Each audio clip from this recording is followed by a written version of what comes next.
idea de esta presentación es hablarles un poco sobre diferentes temas. Vamos a pasearnos un poco por Playgrounds, vamos a pasearnos por Swift 3.0, cuáles son algunos de los cambios que se hicieron con Swift 2.x de alguna manera, y mostrarles un poco el libro y usarlo como ejemplo para algunos cambios que hubo. También tengo dos, aprovecho de comentarles, escribo esporádicamente en mi blog, carme.co, y también en Twitter me pueden seguir con @jcarme. Contarles un poco sobre mí, a priori. Yo personalmente siempre me presentan por algún área en particular que estoy hablando, pero en general soy mucho de un montón de cosas. Soy como un jack of all trades, de alguna manera. Que soy ingeniero, expongo en eventos, soy músico, hago apps, soy escritor, hago un poco de todo. Y en muchas cosas, de alguna manera, hago muchas cosas y de repente alguna sobresale y aprovecho eso como impulso para presentar material. En el tema de las apps, desde el 2011 que fuertemente me metí al desarrollo, especialmente de iOS. El 2011 fue cuando salió iOS 4, entonces era una de las versiones más o menos decentes para poder desarrollar iOS, con un montón de mejoras en el framework. Salió el iPhone 4, entonces era un equipo más decente para poder desarrollar apps un poquito más potentes. Y ahí era justamente el año en donde se puso en boga el desarrollo y las apps y el boom de alguna manera de desarrollo, acá por lo menos en Chile. Y en el fondo simplemente por la pasión que yo tenía por la marca, por los productos, por todo el ecosistema, me embarqué en desarrollar un montón de aplicaciones para iOS. Dentro de algunas de las destacadas podemos encontrar estas. ¿Alguien reconoce los logos que están acá? ¿Algunos de los logos que están acá? ¿Sí? A ver, Daniela. Hey. ¿Ya? Colorado. Muy bien. Efectivamente hubo un periodo en donde pude desarrollar aplicaciones para empresas grandes, pero en general mucho proyecto pequeño o startups de alguna manera, como por ejemplo Hatsa, Noche Libre, BlinkMe y HeyHey en particular. De hecho, afortunadamente dentro de estas aplicaciones, 3 llegaron al top 1 de la aplicación del App Store chileno por lo menos más de una semana, lo cual fue un buen orgullo en términos de desarrollo de producto. El último proyecto grande en el que estuve involucrado en temas de desarrollo y además viendo temas de crecimiento, particularmente fue HeyHey.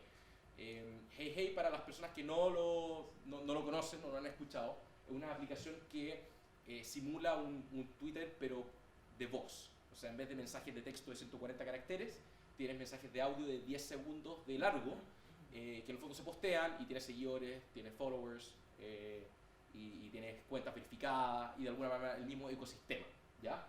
Estaba orientado de alguna manera a acercar a los fans con los músicos. Entonces tenías de repente un artista que decía algo muy cool y agregaba una canción a ese post, y tenías los fans que de alguna manera podían escuchar como una aplicación de música y comentar con otros posts de audio, etc. Así que generaba una dinámica bien interesante.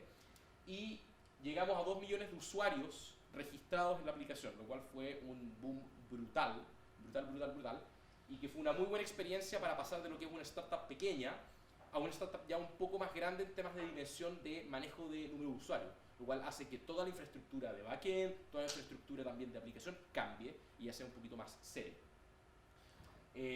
Contamos con el apoyo en este proyecto con exponentes como Ricky Martin, Calle 13, Tito el Bambino, de alguna manera, que eran como super users de la aplicación, especialmente Calle 13, que postea casi todos los días cosas súper entretenidas y tenían mucho engagement los posts de ellos. Entonces realmente logramos avanzar hartos artistas de renombre internacional.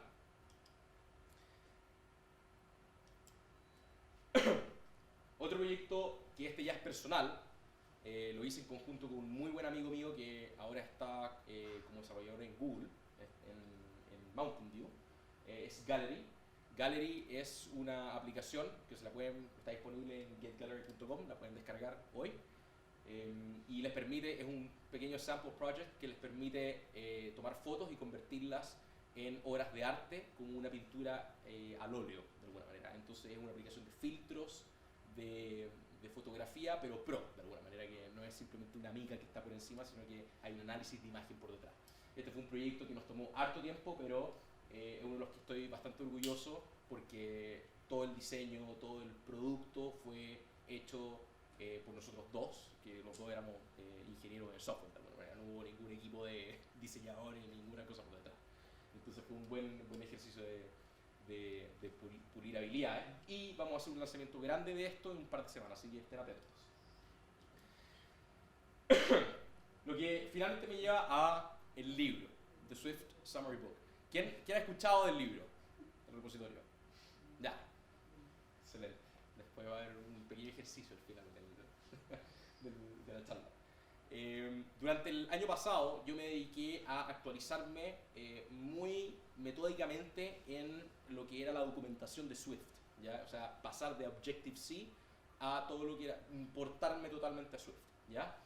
Y eso al fondo lo hice dándome la lata de ir al detalle con la documentación oficial de Apple para no perderme ningún detalle importante. Hay muchas cosas que uno se puede perder que no importan, pero me di la lata de alguna manera de hacer eso y documenté todo lo que fue el resumen y todo lo que fue el material educacional. Y así nació The Swift Summary Book, de alguna manera, que es un contenido educacional, es un resumen completo de la documentación de Apple, pero que está hecho en Playgrounds. ¿Quién sabe lo que es Playgrounds acá? Ya, excelente, me estoy hablando en chino entonces. Muy bien. Y la gracia es que el fondo es plug and play, porque uno se baja todos los capítulos, los abre y corren maravillosamente con ejemplos ya hechos, que en el fondo los resultados aparecen en línea, es maravilloso. Y recientemente hice un lanzamiento oficial del libro en la plataforma Product Hunt. Y en el fondo, usando bien la plataforma y haciendo un buen marketing del libro, llegué a excelentes resultados. En la categoría libros, porque esto fue lanzado en la categoría libros, no tech, sino que libros de Product Hunt, llegué a cerca de 260 upvotes, que es probablemente uno de los libros en la categoría con más upvotes de la historia de Product Hunt, lo cual es fenomenal. Y en GitHub el libro llegó a cerca de 1500 estrellas, con el apoyo de empresas o de líderes de las empresas como Amazon y de todos los grandes de tecnología, lo cual fue un excelente, un orgullo tremendo de alguna manera para un material que es open source y que en el fondo toda la gente está invitada a colaborar, a hacer pull requests, a mejorar el libro, la calidad de todo el material. Si es que aportan con pull requests, lo voy a mencionar en Twitter, así que es un agradecimiento enorme. Así que lo que nos convoca al tema de la charla, la primera parte voy a hablar de Playgrounds y cuáles son algunos de los features que a mí más me gustan del concepto y de alguna manera del paquete de Playgrounds. Primero, me voy a remontar a la definición de la palabra, que es un lugar donde la gente juega. Y eso es muy noble y muy verdadero, porque efectivamente lo que uno puede hacer en Playgrounds es jugar y hacer de todo. Uno puede probar código, puede probar snippets de código, puede probar de manera aislada trozos de código sin interferir con una aplicación un poco más grande para probar efectivamente que funcione, probar rendimiento, etc. Incluso se puede probar interfaces de usuario, diseño, especialmente en los juegos, cómo corre el juego antes de ponerlo en la aplicación directamente. Se pueden crear material educacional, etc. O sea, es muy versátil con respecto al propósito que uno le puede dar al material que saca uno de Playgrounds. Entonces, primero, una de las cosas que más le saco partido a la plataforma es el uso de paginación. Y por paginación me refiero a que actualmente la versión en master que ustedes pueden encontrar de mi libro se ve algo como así. Cuando ustedes clonan el repositorio, cada capítulo viene en un archivo independiente, lo cual en el fondo es bueno visualmente para ver cuántos capítulos tiene, pero es un poco latero de abrir cada archivo independientemente. La nueva versión que estoy actualizando en el background contiene todo el libro en un solo archivo Playgrounds, pero que contiene todos los capítulos internamente, como una página nueva. Entonces eso hace que uno tenga automáticamente todo el libro en un solo archivo condensado y puede fácilmente pasarse de una página a la otra, lo cual eso es fenomenal. Otro aspecto que a mí me gusta harto es el tema de niveles de acceso. En algunos proyectos ustedes pueden encontrar que cada página de Playgrounds contiene una carpeta fuentes y de recursos. Y eso lo que permite es que si yo tengo una página o un capítulo de mi libro que ocupa ciertas imágenes, por ejemplo, o archivos o algún asset particular, eso lo puedo poner dentro del dominio de esa página y no interferir, no ponerlo a disposición de todo el contenido del libro y de todo el resto de las otras páginas. Entonces se generan como buckets locales de alguna manera con niveles de acceso que son propios de cada página, lo cual es fantástico. Impresión inline, como yo le llamo, es la capacidad de Playgrounds de poder escupir el código o arrojar el código, el resultado del código ejecutado, pero en la misma página que uno está revisando. Se ve algo como esto, por ejemplo, cuando uno está iterando sobre valores, cuando uno está descubriendo o inspeccionando algún elemento, es muy práctico poder tener de alguna manera la funcionalidad Quick Look de Xcode, pero metida directamente en lo que es el ejercicio que uno está desarrollando. Y les voy a mostrar esto cómo funciona en un ejemplo bien dinámico. Solamente para que se hagan una idea. Vamos a probar esto. No, me equivoqué. Este de aquí.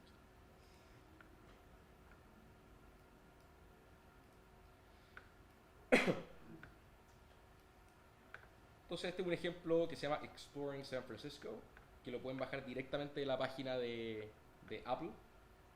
Y una de las cosas entretenidas que tiene es que este ejemplo lo que hace es recorrer un típico problema de optimización que recorre varios puntos con una ruta óptima. Pero lo que hace es que esta página, que es la primera página, lo hace todo manualmente y recorre cada uno de los puntos. Entonces acá pueden ver cómo esta parte está iterando sobre cada uno de los puntos y la actualización es en tiempo real, pero yo además puedo agregar algo un poquito más interactivo, que es ver el valor de esos puntos y cómo eso va evolucionando en el tiempo, lo cual es bien entretenido para hacerse una idea mental y visual de qué es lo que está pasando. Por ejemplo, acá el mejor tiempo también es un gráfico que va avanzando y va decayendo cada vez que encuentra un nuevo óptimo, de alguna manera. Y lo mismo es válido para explorar objetos, que uno puede después hacer doble clic, ver previsualizaciones sobre ese objeto, hacer esto un poquito más grande. Entonces es muy interactivo poder ver este tipo de contenido y ver la data que está pasando en tiempo real. Voy a sacar esto.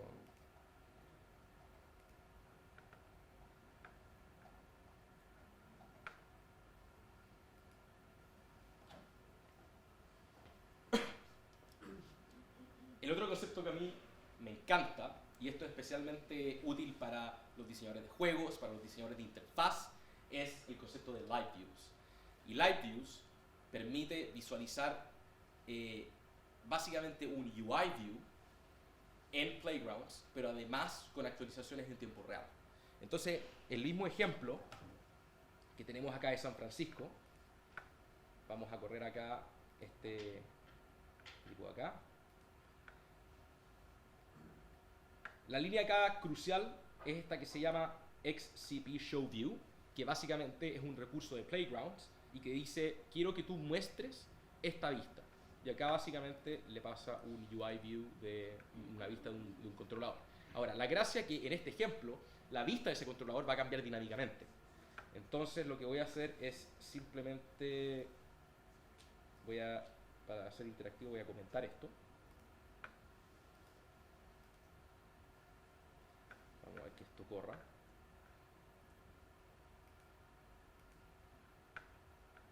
Y acá hay está el asistente de edición que permite hacer un split de todo lo que estamos viendo. Y acá está la parte del XCP XCP Show View. Que acá en este caso lo único que está haciendo es mostrar la vista de ese controlador en este minuto. En este minuto yo comenté todo lo que era la iteración de las rutas, por lo tanto solamente tenemos la imagen inicial, que es una vista estática. Entonces acá yo podría hacer cambios y se van a ir mostrando en tiempo real. Por ejemplo, si yo este pedazo de código lo descomento,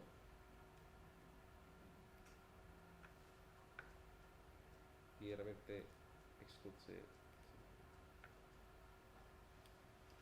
ahí tenemos la iteración en tiempo real de todos los caminos posibles que está haciendo el algoritmo, y que es básicamente llegar, me parece que desde el centro Mosconi al aeropuerto, que está un poquito más abajo, pero pasando por cada uno de estos lugares turísticos en la ruta óptima en términos de distancia.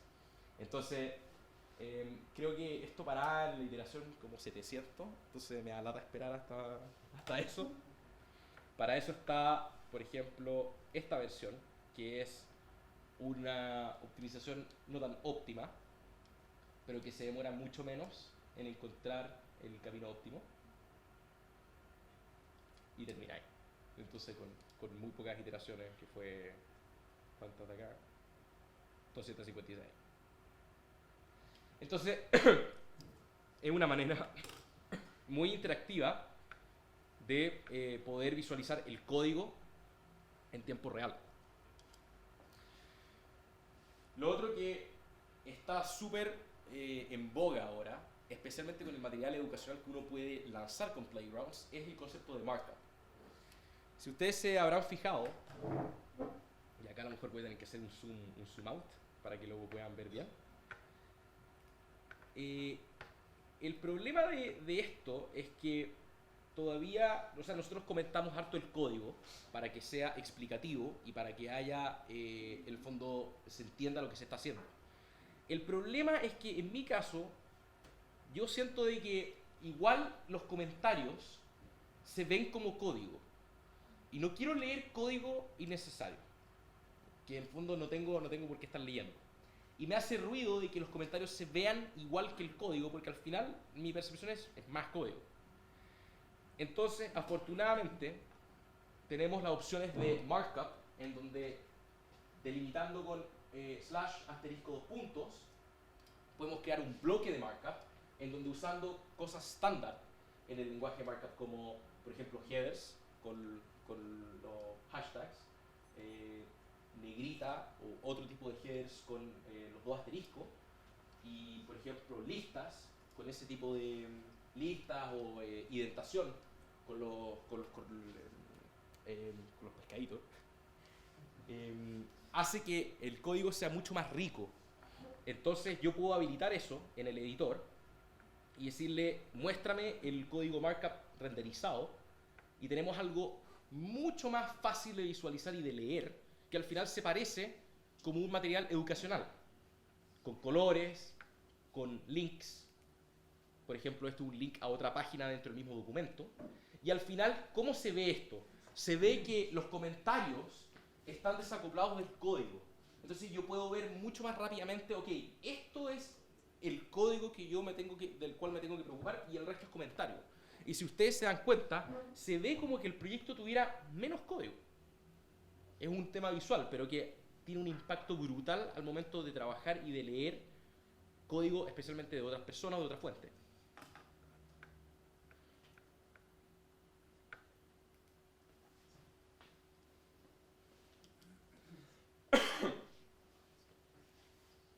Ahora quiero destinar un poquito de tiempo a mostrarles cómo ha sido el proceso también para mí de actualizarme de Swift 2.x a Swift 3, y de alguna manera algunos de los problemas o de los errores comunes que he enfrentado al momento de actualizar el libro. La idea es acá compartirles los cambios más típicos que ustedes tendrían que hacer en el caso de que tengan que portar un proyecto de Swift 2 a Swift 3. Y hay cambios que son bien interesantes y algunos que son controversiales hasta, así que Swift 3 se enfoca netamente o principalmente en el tema de claridad y de reducir la redundancia en la API y en la descripción de la API del código. Vamos a pasar a algunos ejemplos. Por ejemplo, en temas de ser más breve y menos redundante, tenemos un típico ejemplo. En Swift 2, para poder agregar elementos o remover elementos de un arreglo, yo tenía un método o una definición de método para cada caso de poder agregar o remover, porque tengo alguna condición especial. En este caso tengo un índice o tengo contenidos que quiero agregar. La verdad es que nos vamos a otros lenguajes, esto no existe, y lo que realmente existe es un overload del mismo método, pero con una firma de parámetros que es distinta. Y eso es efectivamente lo que ahora se hizo en Swift 3. Se estandarizó los métodos más comunes en una firma que después se hace overload y tenemos labels de los parámetros que cambian. Lo cual hace que esto sea mucho más amigable para personas que vienen de otros ambientes de desarrollo. Otro ejemplo es el reducir la redundancia. En este caso, por ejemplo, tenemos el método insertar. Insertar un elemento en un índice. Ahora, esto también es considerado redundante, porque lo voy a insertar ¿dónde? O sea, no me quedan muchos caminos que no sea entregar un índice. Entonces en Swift 3, esto por ejemplo, muchos métodos se cambiaron a la expresión más breve posible, pero que aún no elimina claridad en lo que se está haciendo. O sea, más o menos asumen que es obvio que ahí va un índice. Lo mismo se aplica para, por ejemplo, los diccionarios, o los hash de alguna manera, que están estos métodos gigantescos que es remove value for key, que de alguna manera esto se puede estandarizar, algo más genérico como remover valor, y después le paso un parámetro que puede ser algo que cambie, porque ahora está incorporado dentro de la lista de parámetros. URL, NSURL también se vio afectado en gran porción con sus métodos, porque de nuevo, aquí muchos constructores y muchos métodos se pueden abreviar o se puede sacar información que es irrelevante. Por ejemplo acá, ¿quién sabe lo que hace eso? File URL. ¿Qué hace eso? ¿Alguien sabe lo que hace eso?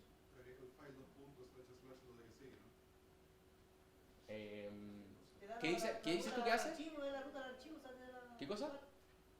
Te lo entrega. El path del archivo. Ya. Excelente respuesta, porque eso demuestra lo mal que está esa definición de ese método. El Swift 3, o sea, lo que siempre quiso hacer esto era entregarte un bool, que es decir, es efectivamente una URL de un archivo. Y es como, acá sí se entiende que eso da un true o un false. Acá no se entiende nada. Y esto es mucho más claro.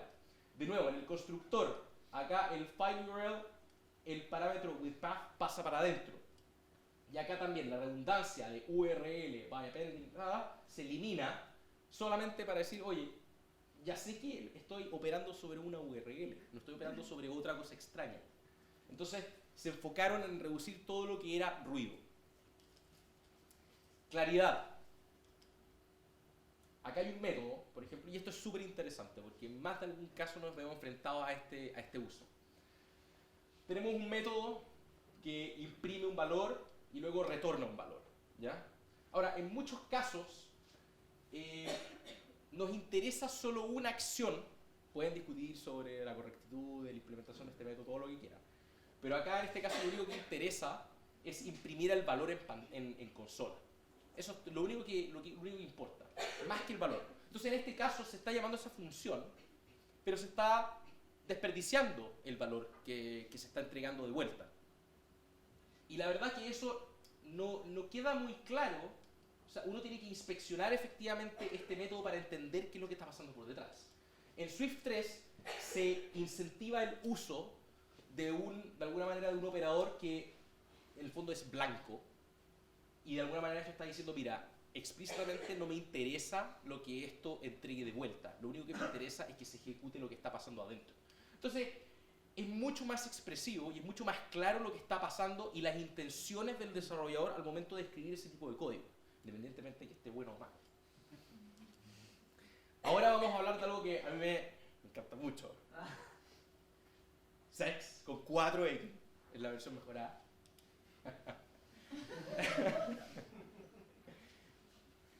Si pensaron algo malo, no deberían estar avergonzados, porque esto obviamente significa Swift Evolution versión XXX. ¿Ya? Esa es la sigla. Básicamente esto lo que significa, y que lo pueden encontrar en esta dirección, es el proceso evolutivo de los cambios que se han hecho en Swift en base a cada una de las propuestas que se han subido y que se han entregado. Entonces ustedes pueden ver claramente las propuestas que se han aceptado, las propuestas que se han implementado, las que se han rechazado, etc. Y las razones de por qué sí o no para cada una de ellas. Hay algunas propuestas muy interesantes y que impactan directamente el código que estamos escribiendo. Por ejemplo, consistencia con respecto a los labels de los parámetros. Un tema que se arrastra de Objective-C es esta inconsistencia, que tenemos una definición de una función que tiene 3 parámetros con labels, pero al momento de llamar a la función, yo solamente tengo que especificar el label de todos excepto el primer parámetro. Y eso era porque en Objective-C, si ustedes se acuerdan, era siempre un tremendo método que era como append, with path, y el primer parámetro estaba incluido en el nombre del método. Entonces después realmente se agregaban los labels de los otros, and parámetro 1, and parámetro 2, and parámetro 3. Como eso en el fondo ya se está eliminando, no tiene sentido mantener esta inconsistencia, por lo tanto Swift 3 agrega de manera obligatoria en este caso que sí estén los nombres de los parámetros. Se pueden omitir ocupando ese operador de raya abajo, el underscore, pero eso es para otro tema. En el fondo, consistencia con respecto a lo que sí debería ser. Estos operadores se van, murieron.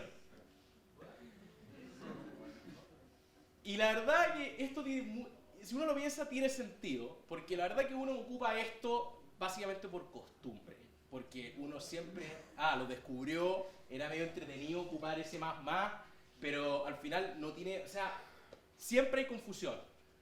El más adelante, el más atrás, cómo tengo que guardar la variable, y de alguna manera, si uno esto lo lee, ¿qué significa realmente? O sea, no tiene mucha expresión con respecto a qué es lo que estoy haciendo. Y tampoco es mucho más corto que escribir más igual el valor. O sea, no me estoy ahorrando mucho más espacio. Entonces, dentro de las iniciativas de Swift vamos a eliminar esa forma de esa sintaxis y vamos a quedarnos simplemente con el más igual o menos igual el valor. Lo cual se agradece. Índices en colecciones. Esto es súper interesante porque en Swift nosotros podemos hacer cosas como para recorrer un arreglo y los valores de un arreglo. Yo podía pedirle al arreglo, dame tu índice de inicio, y yo lo podía guardar.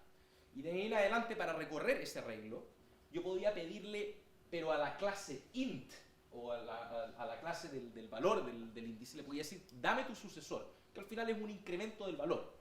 ¿Cuál es el problema de esto?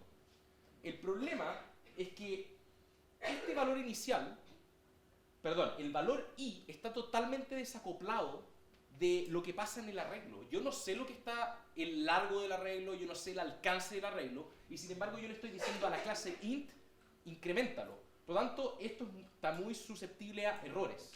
En Swift 3, afortunadamente, agregaron un método dentro del arreglo que le dice, tú dame el siguiente valor. Y esto obviamente puede ser, hay firmas con after y before para poder recorrer para adelante o para atrás. Y esto lo que hace es solidificar la integración. O sea, el índice yo sé que siempre va a estar integrado al contexto de la colección que estoy recorriendo, lo cual es muy potente. Esto lo encontré entretenido. Tenemos este caso. Lo cual ya... Primero, no tengo idea por qué tengo que saber que eso se llama así. Y segundo, ¿cuál es el tipo de valor que me está entregando eso? Yo sé que var va a inferir el tipo, pero tengo que saber cuál es el contexto. Swift 3 agrega afortunadamente que dentro del contexto yo le pido, dame este valor matemático. Entonces me estoy asegurando de que al otro lado voy a recibir un double o un float. Lo cual, genial, se agradece. Este ya es un caso un poquito particular. ¿Quién ha ocupado in-out por ahora? Ya. In-out, para los que no están familiarizados, es la declaración, el tipo que me permite decirle, mira, los parámetros que yo te estoy pasando en la función son parámetros que están definidos afuera y que quiero que, si es que hayan cambios, que sean persistentes afuera del dominio de la función. Entonces, obviamente ahí hay un tema de que tengo que hacer una declaración para decirle esto está declarado afuera, va a haber cambios que se van a ver reflejados. Lo no tan claro o poco ideal en este caso es que la declaración in-out, que es algo que yo estoy haciendo sobre el parámetro que estoy pasando, está del lado del label, lo cual no tiene mucho sentido porque al final el label no lo estoy ocupando, no es la variable. La variable es el int que le estoy pasando. Por lo tanto, en Swift 3 ellos efectivamente hicieron el cambio a poner el tipo in-out al lado de la variable que efectivamente estoy pasando, lo cual es mucho más claro. No estoy declarando nada con respecto al label, sino con respecto al parámetro que estoy pasando. Y acá hay un tema también de clarificar la intención con respecto al lenguaje. O sea, con solamente leer el método yo puedo saber qué es lo que está pasando. Swift 3 clarifica ciertas cosas con respecto a métodos muy recurrentes. Por ejemplo, reverse y reverse. Si yo aplico reverse, sé que estoy afectando la colección o el objeto que estoy manipulando. Y reverse me va a entregar, de alguna manera, una copia de ese objeto con la modificación. Porque sé que en el fondo este arreglo no lo puedo modificar.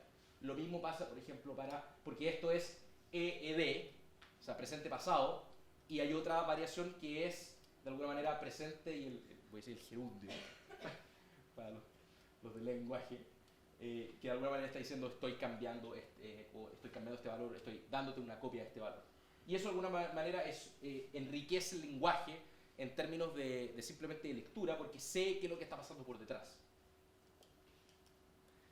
Entonces, la tarea llegó el momento de la tarea de hacer el upgrade, el paso del libro de Swift Summary Book de la versión 2 a la versión 3. Perfecto. Eso fue lo primero con lo que me encuentro. Errores de compilación por todas partes. Afortunadamente no es tanto comparado con una aplicación que sea monstruosa, pero realmente me dio lata ver ese número. Como 40, voy a tener que uno a uno ir viendo el 49. Afortunadamente, contamos a que Xcode hace la pega por uno. Xcode ahora, el beta, 8.x beta, tiene una función para hacer el upgrade de todo el código de manera, voy a decir, automática, pero igual con la revisión de un ser humano por detrás. Entonces, lo que podemos hacer es mostrarle un ejemplo de cómo eso funcionaría. Acá tengo un ejemplo muy básico que está usando Xcode 7.3.1, la versión oficial. Lo voy a abrir con el nuevo Xcode para ver qué es lo que pasa. Y esto debería correr y decirme, no, hay muchos errores en tu código. Lo cual es esperado. En vez de tomar la sugerencia y hacer doble clic y en el fondo perder un montón de tiempo, puedo ir al editor, al edit, y decirle quiero convertir este código a la sintaxis actual. Y acá hay un asistente básicamente que me dice prepárate para las peores de tus pesadillas. Y de alguna manera aparece un editor que es muy parecido a control de versiones de alguna manera, o sea, a commits, a conflicto.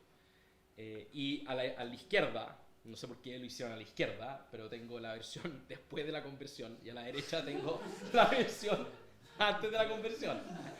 Estuve por lo menos unos segundos tratando de entender cuál era la lógica acá.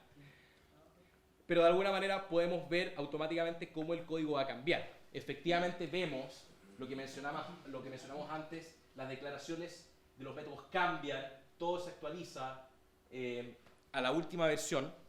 Y acá obviamente hay que tener ojo a lo que de repente a los errores o a las cosas que uno no quiere que sean implementadas. Por ejemplo, acá hay un problema de contexto, porque la conversión inmediata es esa, ¿ok? Pero nuestro ejemplo era con respecto al contexto del arreglo. Entonces, en el fondo ahí son las cosas que uno tiene que tener cuidado. Pero todo el resto se ve más o menos bien. Entonces puedo hacer clic en Save y errores, lo paso aquí. ¿Cómo que no?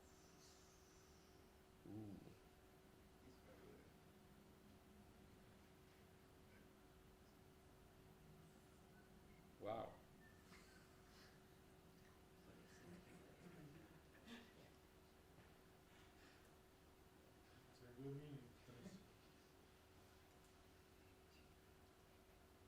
En ese URL tiene el file path URL solo.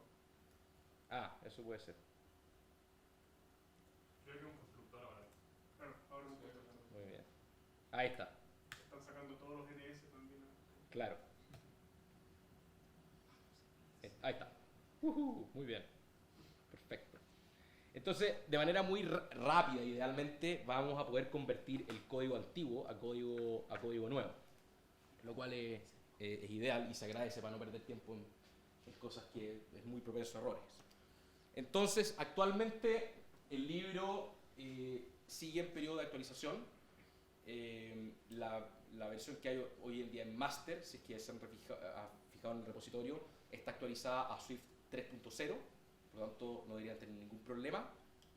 Actualmente lo que estoy haciendo es trabajar en el tema de paginación, o sea, dejarlo todo como un archivo bonito, que en el fondo es lo único que se tiene que bajar, y en el tema del markup, dejar que todos los capítulos estén más o menos decentes en términos de lectura.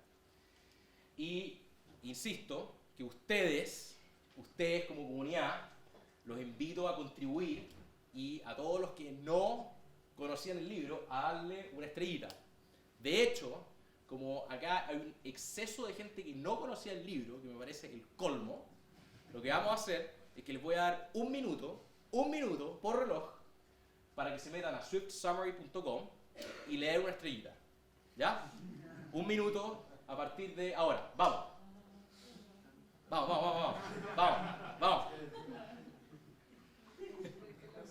Que no le ganen la estrella. Que no le ganen. No, porque, ahí están las credenciales. Se mostró las credenciales.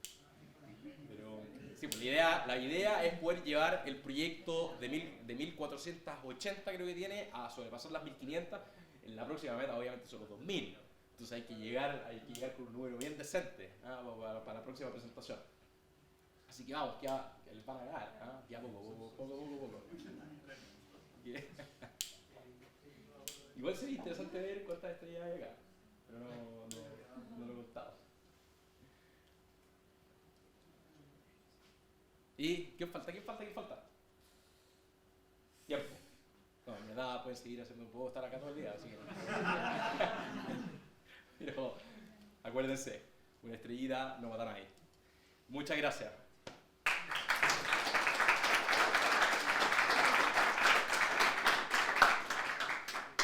Ahora, como siempre, chicos, tenemos un espacio para un par de preguntas. Aunque parezca raro, todavía no le meto mucho las manos al desarrollo en iOS. Ya. ¿Me quedo con Swift o igual tengo que aprender Objective-C? Desde el punto de vista de aprendizaje, Swift.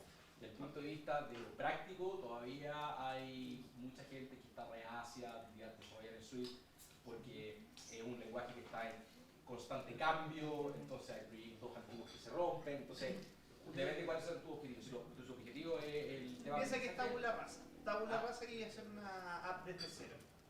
Sí, yo soy profeta de Swift, métete a Swift, aprende eso y olvídate de Objective-C. Objective-C es un cáncer en este mundo, ¿ya? Pero si tu objetivo es como ir a Falabella y decirle, puedes trabajar en tu app que está desde el año 2, como te van a decir, no, compadre, acá hay Objective-C. No, pero lo que voy para aprender a desarrollar y agarrar confianza. Sí, no, Swift. O sea, es que Swift al final es un lenguaje que realmente es lo que uno debería aprender. O sea, es algo que es mucho más compatible con otros lenguajes, si es que ya has pasado por Python, si es que ya has pasado por Ruby. Es mucho más cross-language, voy a decir. Porque Objective-C no se parece a nada de lo que hoy por lo menos existe. Entonces es perder tu tiempo. No lo hagas. Por favor, no lo hagas. Gracias. ¿Alguna otra pregunta, chicos? Sí. tirar con Swift Playgrounds, que es lo que viene ahora como la plataforma de aprendizaje que van a lanzar ahora con iOS 10. Atención, la app. Sí, la app de iOS, La app. de Swift Playgrounds. Es interesante, pero tendríamos... Quiero dejar esto primero redondito, actualizado, y después ver qué es lo que pasa. Podría haber una iniciativa de hacer tutoriales y de hacer un tema como más interactivo, a mejor videos, cosas de ese estilo, pero ¿quieres que compita con Apple y hacer una aplicación para eso? Chiquillos, ¿alguna otra pregunta? Vamos, última opción. Para ser más ansiedad. Vale, otro aplauso entonces, gracias.